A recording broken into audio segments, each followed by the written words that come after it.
At exactly 7:35 that morning, I stood on the sidewalk outside Cedar Grove Elementary and watched my son walk away from me like nothing in the world could touch him. Caleb's backpack bounced lightly against his shoulders, his lunchbox swinging in a loose arc beside his leg.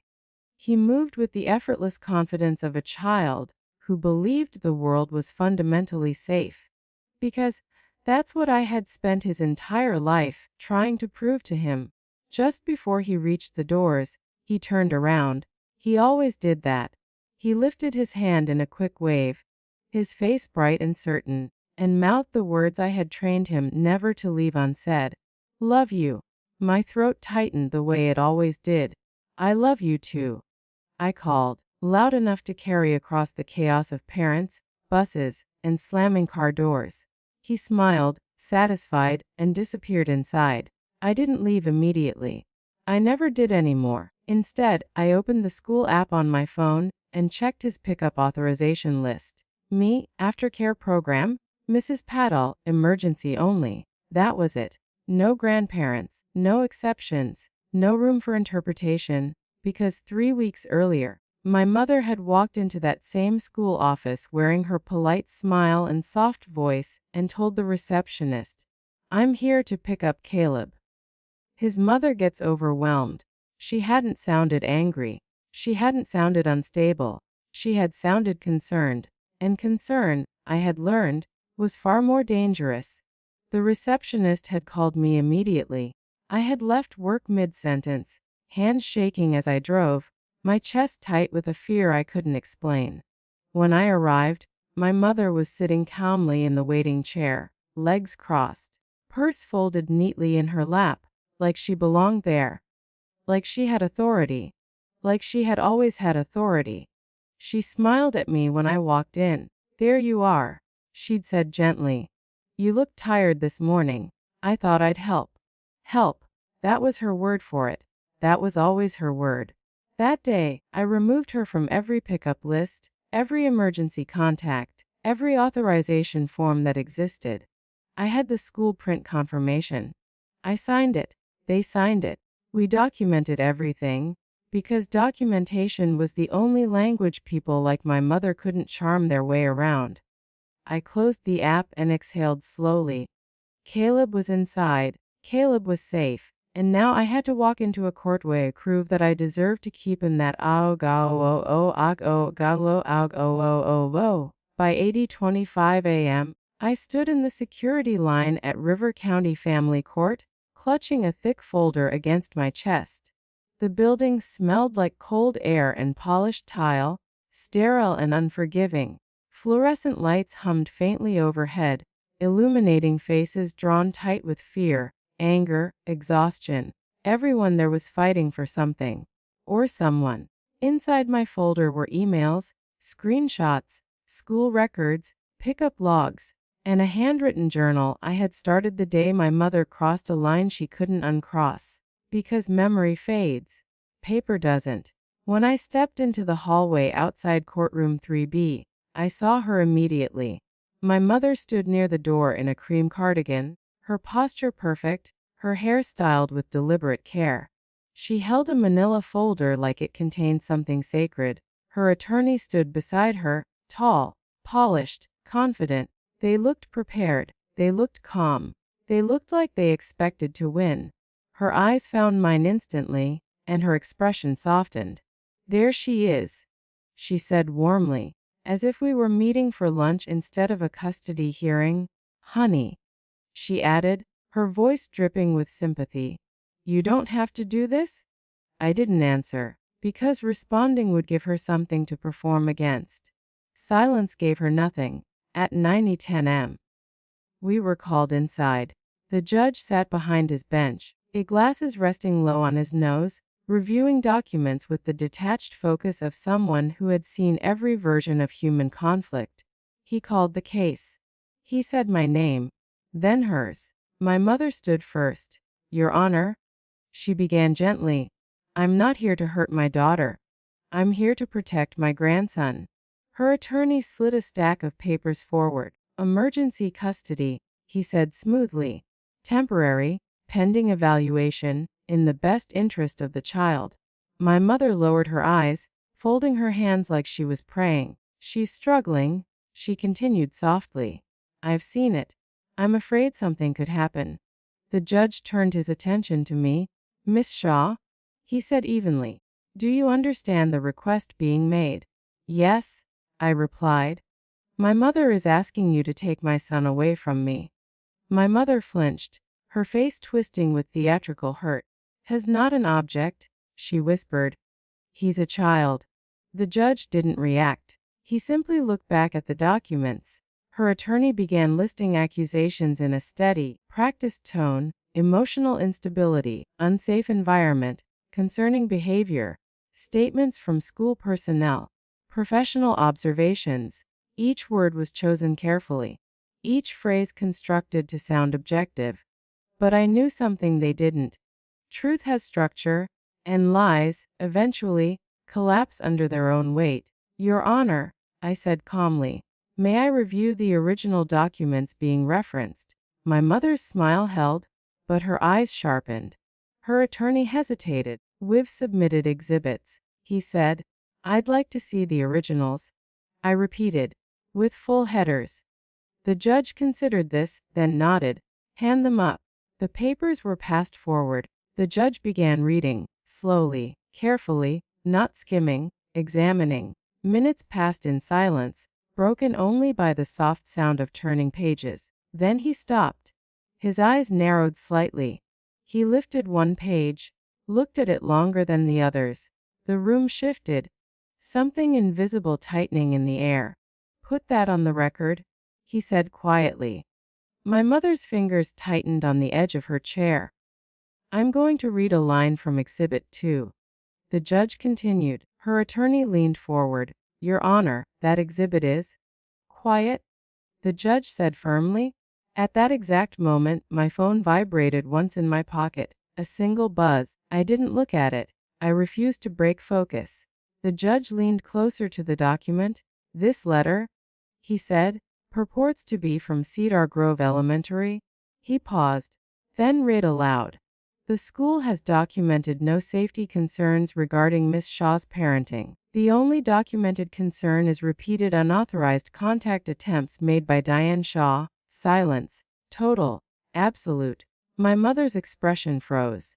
Her attorney shifted uneasily. That line is being misinterpreted, he said quickly. No, the judge replied calmly.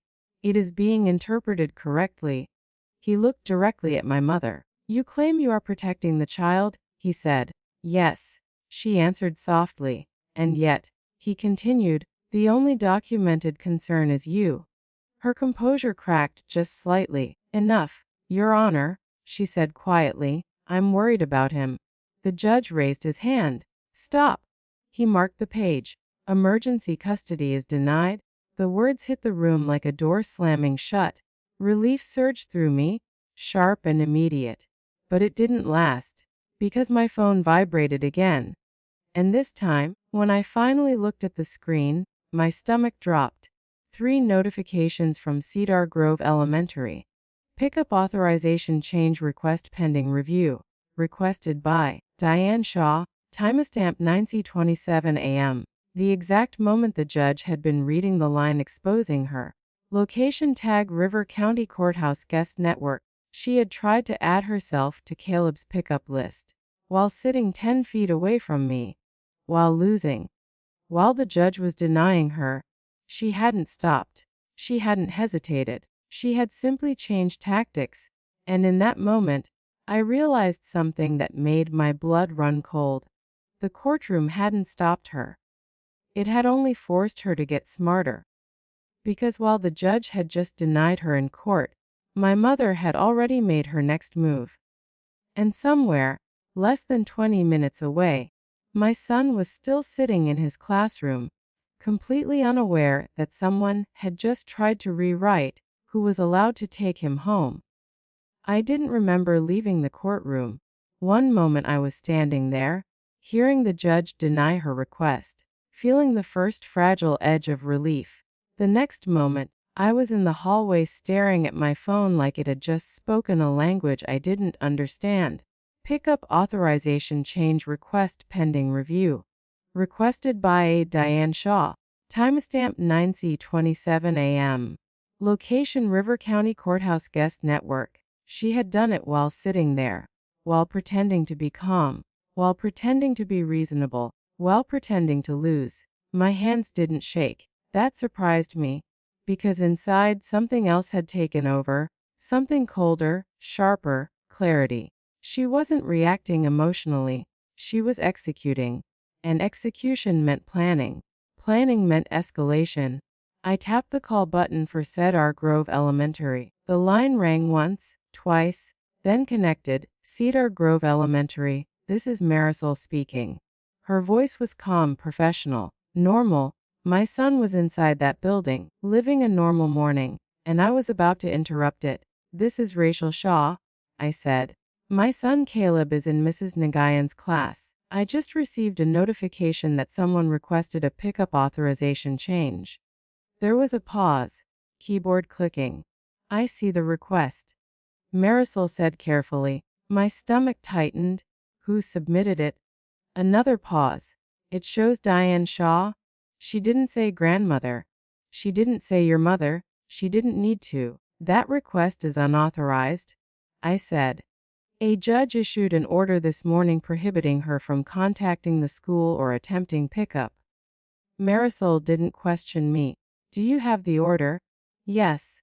Please email it immediately. I will. I ended the call and forwarded the order without thinking. 30 seconds later, my phone rang. It was Marisol. We've locked the request, she said. It cannot be approved. We've added a note to Caleb's file requiring in-person identification and administrator authorization for any changes. I closed my eyes briefly. Thank you. He's still in class, she added gently. No one has spoken to him. That mattered more than anything. Has she been there? I asked. No, Marisol said, then hesitated. She did call earlier. My heart skipped. 9/28. 1 minute after the portal request. What did she say? She asked about his medical records, allergies, emergency contacts. My mother never moved directly. She probed, she gathered, she built access one polite question at a time. I'm coming to the school, I said. Well, go brigada. The drive took 18 minutes. 18 minutes of watching every red light like it was a personal enemy. 18 minutes of imagining scenarios I refused to fully form. When I pulled into the parking lot, nothing looked different. Parents weren't running. Police cars weren't parked outside. The building stood there exactly as it always had, ordinary, which meant she hadn't succeeded. Yet, inside, the office smelled faintly of paper and disinfectant. Marisol recognized me immediately. We froze the request, she said. She slid a printed document across the counter. System activity log. There it was. Request submitted 9:27 a.m. Requester Diane Shaw. Source network. River County Courthouse guest fee. She hadn't even waited. She'd done it while the judge was still speaking. This is being added to his incident file, Marisol said. Good, I replied. I was signing acknowledgement paperwork when the front doors opened behind me. I didn't need to turn around. I knew that voice before she spoke. I'm here for my grandson.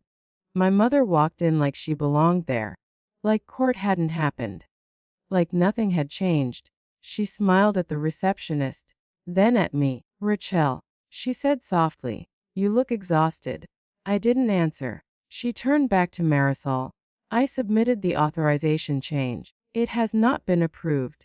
Marisol replied calmly. It will be, my mother said confidently. She believed systems existed to serve her. She always had. There's a court order prohibiting contact, Marisol said. My mother's smile didn't falter. That order is temporary, she said smoothly. And based on incomplete information, she stepped closer to the counter. I just want to see him. He needs stability. Marisol didn't move. I'm sorry, she said. You're not authorized. For a split second, something ugly flashed behind my mother's eyes. Then it disappeared, replaced by sweetness. I understand, she said gently. She reached into her purse, pulled out a folded document. I brought paperwork. She held it up like a weapon disguised as paper. Before anyone could respond, the office phone rang. Marisol answered, listened. Her expression changed instantly. She covered the receiver. Rachel, she said quietly, there's someone here asking for you. Who? She hesitated. Child Protective Services. The words hit like ice water. Not shock, not disbelief, recognition, because this was her pattern. If she couldn't win directly, she created investigations. Investigations created doubt. Doubt created openings. And openings created control. Officer Hale, the school resource officer, stepped into the office at that exact moment. He looked at my mother, then at the paperwork in her hand, then at me. What's happening? He asked. CPS is here. Marisol said. He nodded once. I'll handle it. He walked toward the lobby. My mother watched him go, then smiled, a small, satisfied smile. I told you, she whispered. I'm protecting him. I didn't respond, because this wasn't about words anymore. It was about records, documentation, proof. The only things that outlived manipulation. Minutes later, Officer Hale returned with two people, a woman in her 40s with a state badge clipped to her cardigan, a man beside her holding a thin file. I'm Karen Mills, the woman said. Child Protective Services. Her tone was neutral, not hostile, not friendly, procedural. We received a report concerning your child's safety. Of course she had. I nodded once. My son is in class, I said. He has not been removed. Karen glanced at Officer Hale. He confirmed it. She looked back at me. We're here to assess. I understand, I said. But inside, something hardened further, because my mother hadn't stopped when the judge denied her. She had escalated, immediately, deliberately, strategically. Karen opened her folder. The report alleges instability, she said carefully, emotional distress, unsafe environment. She paused. And an incident in court today. Of course it did. She had built a narrative. Narratives created authority. Authority created leverage. I placed the court order and school activity log on the counter.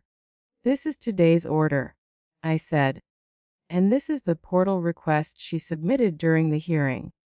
Karen read both, slowly, carefully. Her expression didn't change, but something in her posture did. She handed the papers to the man beside her. He studied them, then asked quietly. She attempted to change school authorization while court was in session. Yes. Karen looked toward the hallway where my mother stood watching, observing, waiting, always waiting. Karen closed the folder. We will document that, she said. My mother's smile faded slightly. For the first time, she looked uncertain, because documentation worked both ways. And she had just left fingerprints, because while CPS had come to investigate me, they were starting to realize they weren't investigating the right person. And for the first time since this began, my mother wasn't controlling the story anymore. Karen didn't look at my mother right away. She kept her attention on the documents in front of her, the court order, the activity log, the timestamps.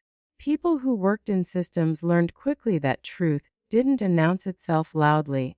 It hid in details, in sequence, in what happened first, and what happened after. Her supervisor, the man beside her, flipped through the log slowly. He stopped at the same line that had frozen me earlier. Source Network, River County Courthouse, guest Wi-Fi. He read it twice, then looked up at me. You were physically in court at this time, he asked. Lest.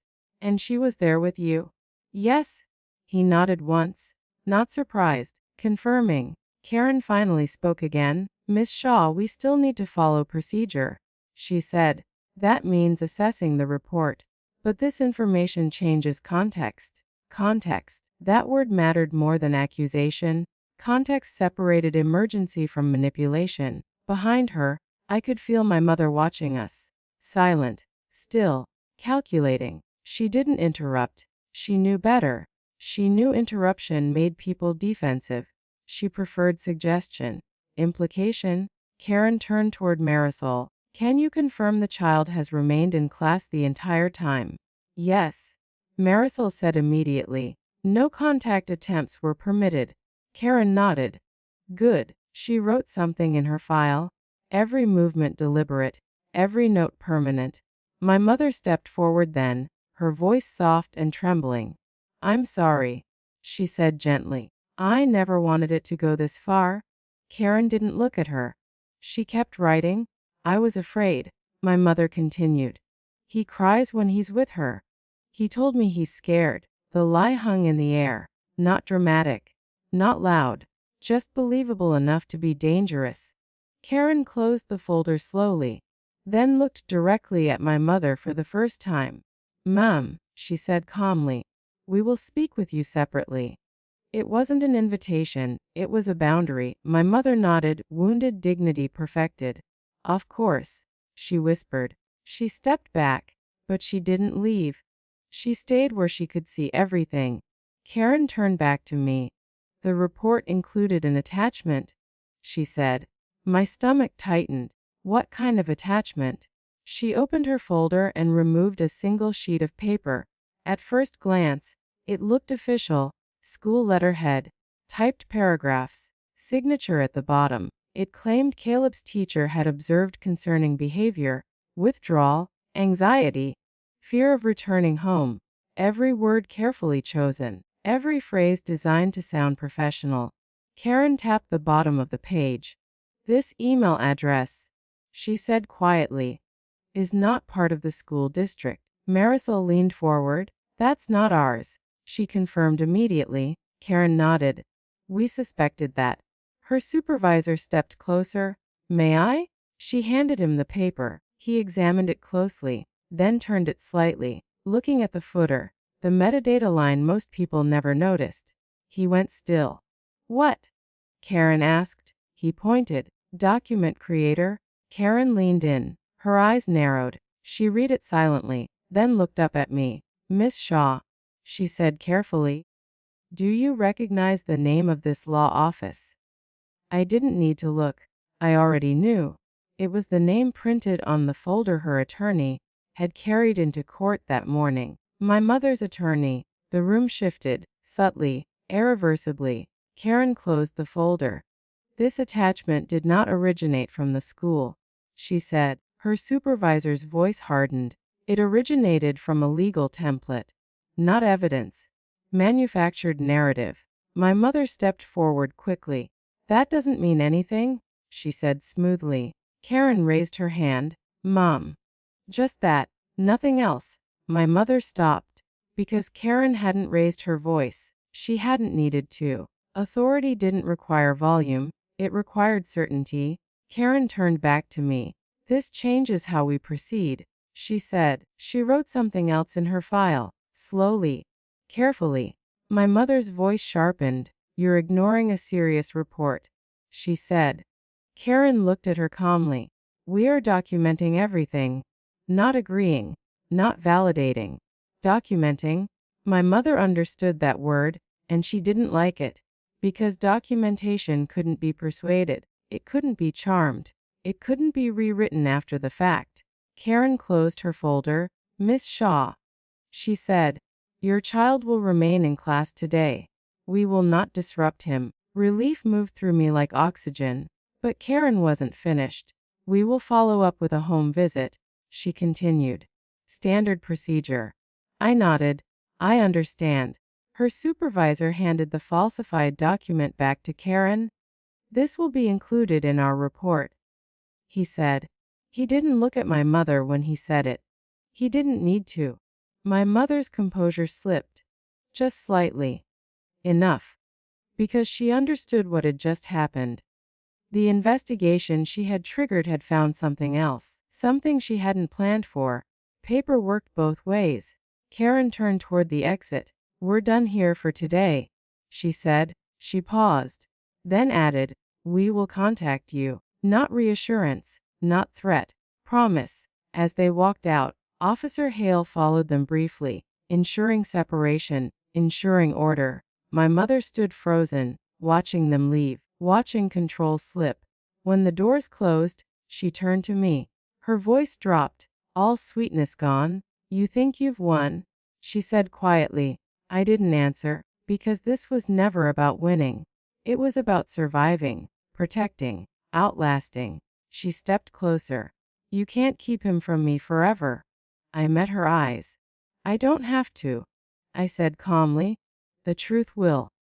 Her jaw tightened. For the first time, she didn't have a response. She turned and walked out of the school without another word. But I knew her well enough to understand. Silence wasn't surrender, it was strategy. That afternoon, I picked Caleb up from aftercare. He ran to me smiling, untouched by any of it. "Mom," he said, "can we have pancakes tonight?" Pancakes, not court, not investigations, not manipulation, just pancakes. "Of course," I said, because his world was still intact, and I intended to keep it that way. That night, after he fell asleep, I sat at my kitchen table with my laptop open. I created a folder, Caleb, legal. I saved everything, court orders, school logs, emails, screenshots, metadata reports. Because survival wasn't emotional, it was procedural. My phone buzzed. Unknown number. Voicemail. My mother's voice. "You've made a mistake," she said softly. Not angry. Certain. "You've forced this further than it needed to go." I deleted the message, saved the recording, forwarded it to my attorney, because threats disguised as concern were still threats. And now, everything she did became evidence. Not persuasion, evidence. The next morning, my attorney called. "They're filing sanctions," he said, "for falsified submissions." The words didn't feel like victory. They felt like escalation. Because people who lost control rarely accepted it quietly. They adapted. They pushed harder. They found new angles. And my mother had spent her entire life mastering angles. But now, for the first time, she wasn't just fighting me. She was fighting systems that didn't care about her performance. Systems that only cared about proof. And proof didn't love her. Proof didn't fear her. Proof didn't believe her. Proof only existed. But later that night, as I was turning off the kitchen lights, my phone lit up with a new notification. Not from my mother. Not from my attorney. From Cedar Grove Elementary. Subject line: emergency contact update attempted. And this time, the request hadn't come from her. It had come from someone inside the school. I didn't open the notification right away. I just stared at it. Emergency contact update attempted. From inside the school. Not from courthouse Wi-Fi. Not from an external portal. From an internal access point. Which meant someone with staff credentials had touched my son's file. My heart didn't race. It slowed. Because panic makes you sloppy.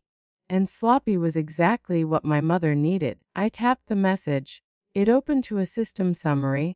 Attempted change, add authorized contact. Status pending administrator approval. Request origin. Internal administrative terminal. User credential ID attached. Not a name. Not yet. But credentials left trails. And trails could be followed. I locked my phone and sat very still at the kitchen table. Down the hallway, Caleb slept peacefully, his breathing soft, and even through the baby monitor I still kept, even though he was older now. Some habits weren't about necessity. They were about reassurance. And reassurance had become something I built deliberately.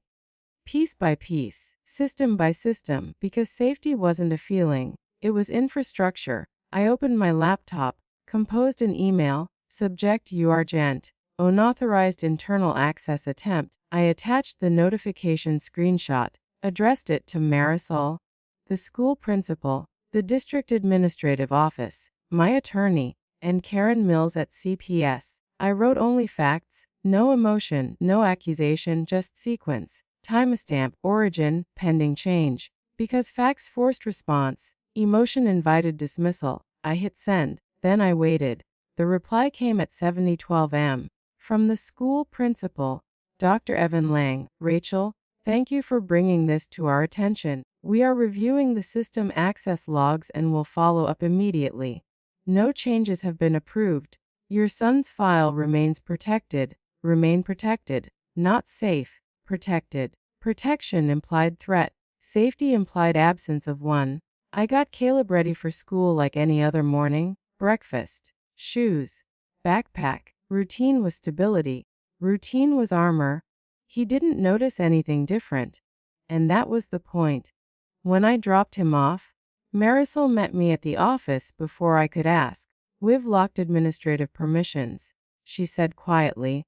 Only the principal can authorize changes now. Her voice was steady, professional, but her eyes carried something else. Concern. Do you know who accessed it? I asked. She hesitated. They're investigating. Which meant yes, but not confirmed, yet. I nodded, because investigations required patience, and patience created evidence. At 9:40 a.m., my phone rang. My attorney. They found the credential, he said without greeting. My grip tightened on the phone. Who? It belongs to a staff member. A pause. Then, office manager, Miss Rivas. The name settled heavily, because she had handed me the incident log.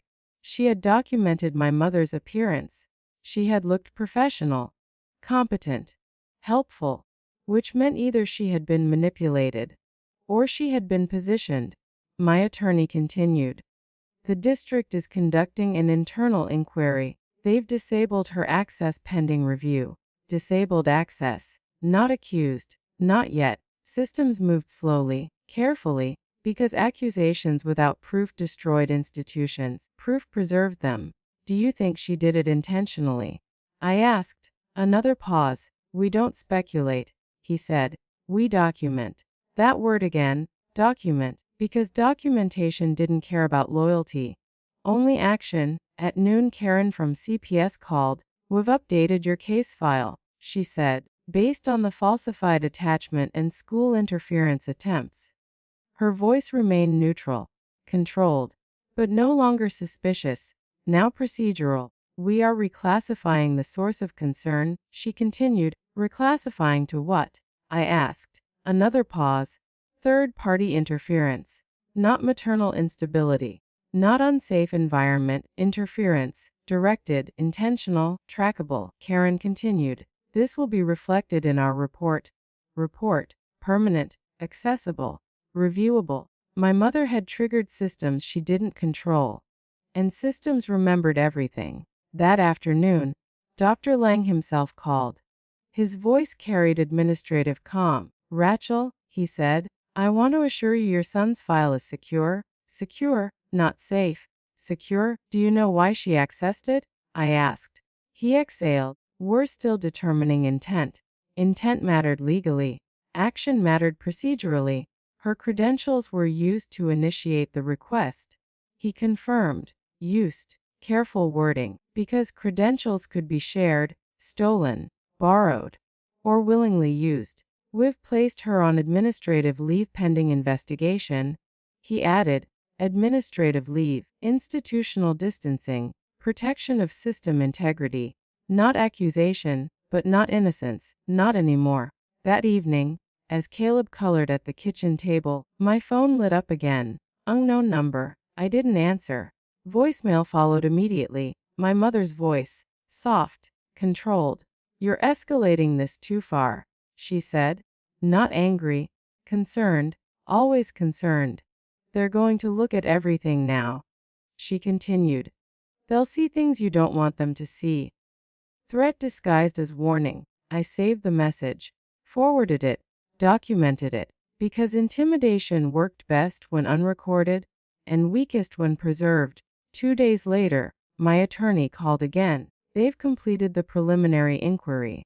I didn't speak, I waited. Because silence forced truth forward. The access request, he said, was initiated manually from her workstation. Manually. Not automatic, not accidental. Manual meant decision. Decision meant accountability. There's more, he added. The system shows multiple login attempts before the successful access. Repeated attempts. Persistence. Intent. My mother hadn't stopped at the courthouse. She hadn't stopped at CPS. She had reached into the school itself, found leverage, or created it. That afternoon, the district sent formal notice. Miss Rivas had been suspended pending disciplinary action. Her access permanently revoked. Not reassigned, not transferred, revoked. Because trust, once broken inside systems, couldn't be restored quietly. It had to be removed, for integrity, for liability, for protection. That night, I sat at my kitchen table again. Laptop open, documents organized, evidence layered, timeline constructed, because truth wasn't just events, it was sequence, and sequence exposed pattern. Pattern exposed intent. Intent exposed motive, and motive destroyed performance. My phone buzzed. Message from my attorney. Court date scheduled. Emergency protective hearing. Because falsified documents, CPS manipulation, and school interference crossed a legal threshold. Not emotional threshold. Legal. Which meant consequences weren't optional anymore. They were procedural. I closed my laptop. Down the hallway, Caleb laughed in his sleep, unaware, untouched, still a child, still safe. Because protection wasn't about stopping attempts. It was about ensuring attempts failed, permanently. The morning of the hearing, my mother sat across the courtroom again. Cream cardigan. Perfect posture. Perfect performance. But something had changed. She wasn't calm. She was controlled. There was a difference. Control required effort. Calm did not. Her attorney avoided eye contact with mine. Because metadata didn't lie. Because access logs didn't forget. Because CPS reports didn't disappear. Because institutions protected themselves first. And she had forced too many institutions to defend against her. The judge entered, sat, opened the file, read silently, longer than before. His expression never changed, but his stillness deepened, because stillness meant evaluation, not performance. Evaluation decided outcome. He looked up, directly at my mother, and asked one question. Did you authorize any person to access school records on your behalf? Her answer came quickly, too quickly. No, not emotional, not hesitant, immediate, which meant rehearsed, which meant prepared, which meant vulnerable. Because preparation collapsed under contradiction, and contradiction was already documented, already preserved, already waiting. Because the judge hadn't asked that question to hear her answer. He had asked it because he already knew the truth, and in less than 5 minutes, he was going to read something into the record that would permanently end her ability to ever interfere with my son again. My mother's answer hung in the courtroom. No. It came too easily, too clean, too confident. The judge didn't respond immediately. He looked down at the file in front of him again, his glasses resting low on his nose, his expression neutral in the way only someone with absolute authority could afford to be. He turned one page, then another. Paper moved slowly in his hands, but the weight of it filled the room. Because paper wasn't just paper anymore. It was timestamps, access logs, metadata, institutional records, truth preserved in a form no performance could override. He stopped on one page, lifted it slightly. Miss Shaw, he said, his voice calm, I'm going to read from the school district's administrative access report. My mother didn't move, didn't breathe, didn't blink. He read aloud. Administrative credentials belonging to staff member accessed student file at 11:42 p.m. Authorization attempt initiated to add Diane Shaw as approved pickup contact. System notes multiple prior login failures before successful access. He lowered the page slightly, looked at her. This occurred 2 days after this court explicitly prohibited such contact. Silence pressed in from every direction. Her attorney shifted beside her, his composure thinner now. My client did not personally access the system, he said carefully. The judge nodded. That's correct, he said. He lifted another page. But the investigation also includes communication records. He read again. Phone records show multiple outgoing calls from Diane Shaw to the suspended staff member during the week of the Access event. My mother's shoulders stiffened. Just slightly. Enough. Additionally, the judge continued, CPS documentation confirms submission of falsified school correspondence containing law office template metadata. He set the papers down, folded his hands, and looked directly at her. This court does not tolerate manipulation of institutional systems. His voice didn't rise. It didn't need to. Authority didn't require anger, only clarity. My mother's attorney tried once more. Your Honor, my client was acting out of concern. The judge raised his hand, and the room obeyed. Concern does not include falsifying documentation, he said. Concern does not include interfering with school administrative systems. He paused. Concern does not include triggering investigative agencies based on manufactured evidence. Each sentence landed with quiet finality, because he wasn't arguing. He was establishing record. Record outlived argument. Record defined consequence. He turned slightly toward me. Miss Shaw, he said, you have complied with every directive issued by this court. Not praise, recognition, because compliance wasn't emotional, it was procedural. Then he looked back at my mother. This court finds clear evidence of interference, misrepresentation, and institutional manipulation. Her attorney's jaw tightened, because findings weren't allegations. Findings were conclusions. Conclusions created orders, and orders created limits no performance could undo. The judge lifted his gavel slightly, but didn't strike yet. Instead, he spoke, slowly, carefully, so every word would remain permanent. This court is issuing a permanent protective order. My mother inhaled sharply. The sound small, human. For the first time since this began, she looked uncertain. This order prohibits Diane Shaw from contacting Cedar Grove Elementary or any future educational institution attended by the minor child. He continued.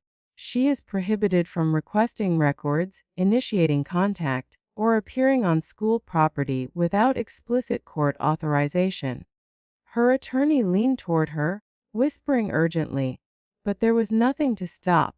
Orders didn't pause for reaction, they only proceeded.